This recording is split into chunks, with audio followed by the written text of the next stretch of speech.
আজ তোমাদের পাঠ্য হচ্ছে নুমেরিক্যাল কম্পাউন্ড। ইংরেজি গ্রামারে বা ইংরেজি সাহিত্যে নুমেরিক্যাল কম্পাউন্ড একটা খুব বেশি গুরুত্বপূর্ণ একটা গ্রামারের টপিক, যে তোমাকে না জানলেই হয় না, অনেকটা পিছিয়ে থাকতে হয়। দেখি স্টার্ট করি আমরা।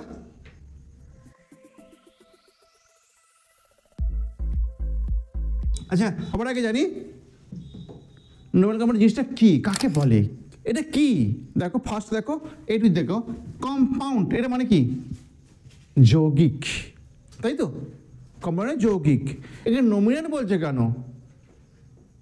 দেখো দুটো নাউন মিলে যোগ হয়ে একটা নাউনের কাজ করবে, একটা নাউন একটা ভার্ব মিলে একটা কাজ করবে, একটা প্রোনাউন একটা নাউন মিলে একটা নাউনের কাজ করবে, দুটো জিনিস মিলিয়ে একটা নাউনের কাজ হবে, তখন তাকে বলবে নুমেরিক্যাল কম্পাউন্ড। একটা যৌগিক, সেই যৌগিকটা কেমন হবে?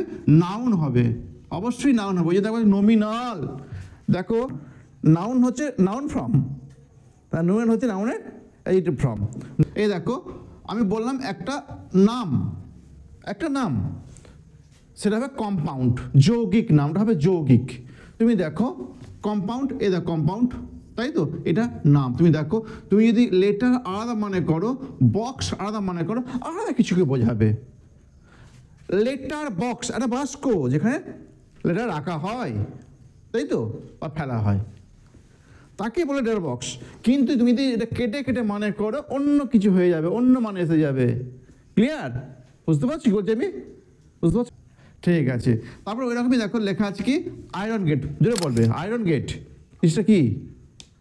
জিনিসটা কি? লোহার দরজা, লোহার গেট, তাই তো? লোহার দরজা। আচ্ছা, যদি আমি বলি শুধু আয়রন বা শুধু গেট, আলাদা মানে তুমি বলো, এই দুটো জিনিস নিয়ে মানে আসবে, এই দুটো জিনিসের মানে আসবে একটা, ওই জন্য একে বলবে নুমেরিক্যাল কম্পাউন্ড। ক্লিয়ার হয়েছে? আর কাকে বলে জানতে পারলে? তাহলে নমিনাল কম্পাউন্ড বলো is a combination, combination, combination of two words to form a noun.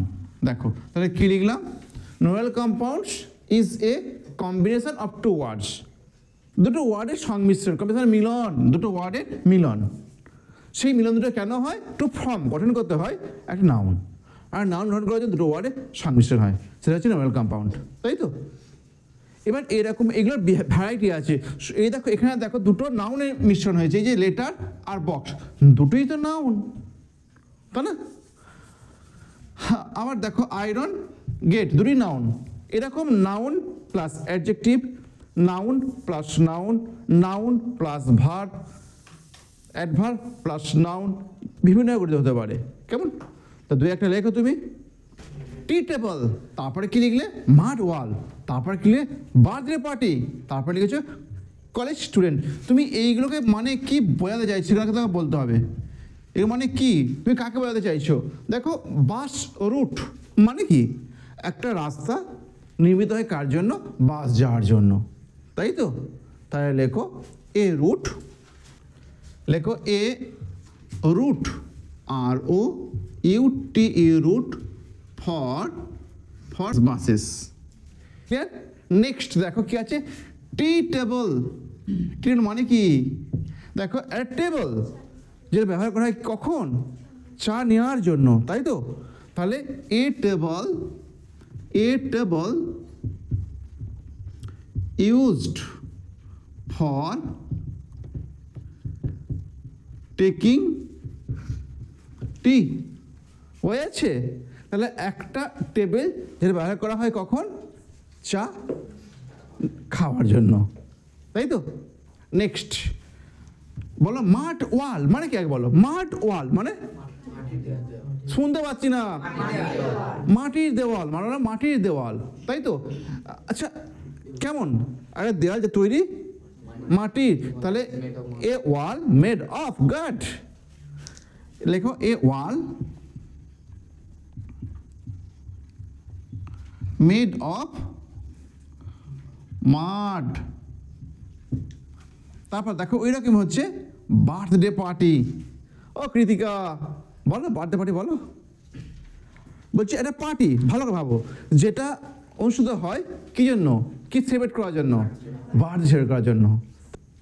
তাহলে লেখো এ পার্টি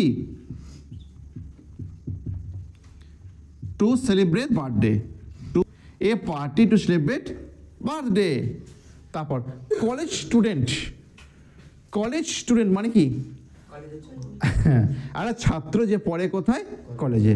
তাহলে students reads in a college. তুমি দেখো যে কটা আমি করলাম না, যে কটা আমি করলাম না, দেখো সব কটা noun noun.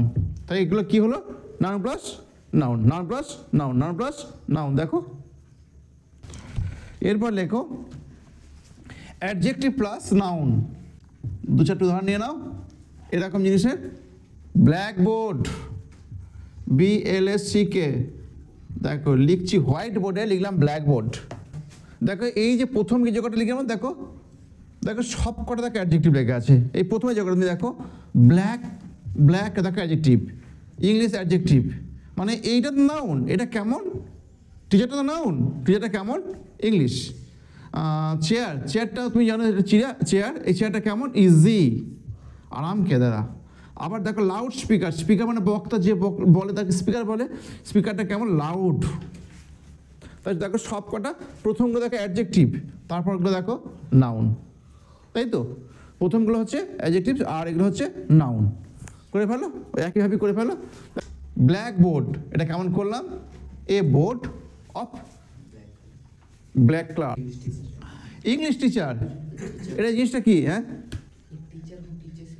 Yes, a teacher, ওই হু লিখতে হবে না, এ টিচার টিচেস ইংলিশ। লেখো এ টিচার টিচেস ইংলিশ।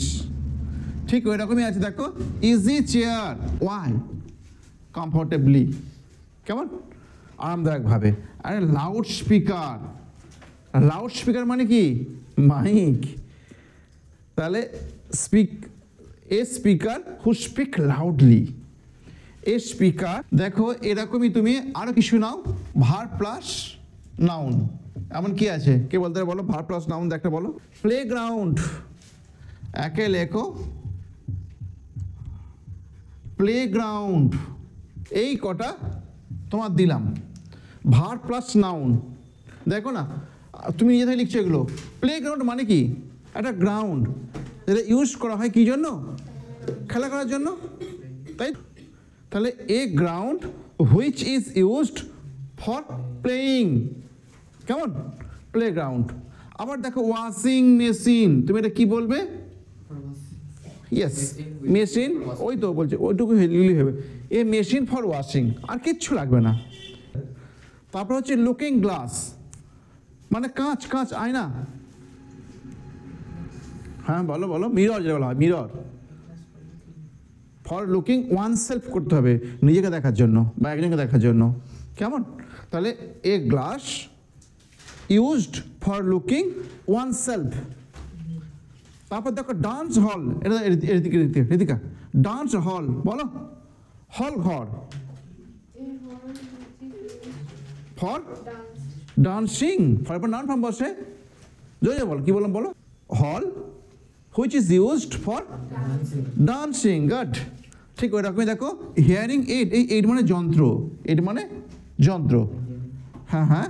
তাহলে an aid which is used for hearing, শোনার জন্য, শোনার জন্য সে কানে লাগায় না, শোনার যে যন্ত্রটা ইউজ করা হয় তাকে বলে হিয়ারিং এইড। ক্লিয়ার হয়েছে না, হয়নি।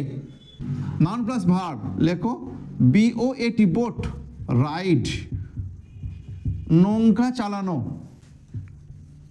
করে ফেলো। এবারিক বোট রাইড মানে কি, এবারিক বোট রাইড মানে কি বলো, নৌকা চালানো। তাহলে রাইডিং অফ বা on, no problem, a boat, বুঝলে, রাইডিং অন বা অফ এ বোট। তারপর ট্রাভেল গাইড মানে কি একটা ভ্রমণার্থীকে গাইড করা, তাহলে গাইডিং ফর এ ট্রাভেলার, তাহলে guiding for a traveller. Night worker বলো, workers guard, workers work at night. তারপর এই ডেডিমটা বলো, ড্রিমিং, ডিউরিং মানে চলাকালীন, ডিউরিং চলাকালীন, ডে টাইম দিনের বেলা, স্বপ্ন দেখা, ওভারকোট, কোট, কোট সিওএটি কোট মানে জামা, জামা, হ্যাঙ্গিং যেটা পরে, ওভার দ্য বডি দেহের উপর থেকে ঝলে। তারপর আর কি আছে বলো, ডাউনপোর, ডাউনপোর মানে বৃষ্টি, ডাউনপোর মানে বৃষ্টি, down pouring of rain, down pouring of rain বৃষ্টিপাত পড়া, আরে আইন রেন। তাহলে আর কি আছে বলো, আউটব্রেক মানে প্রাদুর্ভাব ঘটা, প্রাদুর্ভাব ঘটা, ব্রেকিং আউট অফ সামথিং। আজকে ক্লাস এটুকুই থাকছে, এরপর আরও ভিডিও পাবে যদি তুমি আমার চ্যানেলটি সাবস্ক্রাইব করো, এবং যদি মনে হয় যে বন্ধুদের উপকার হবে তুমি শেয়ার করো, এবং লাইক বাটনটা প্রেস করতে ভুলো না। Bye bye.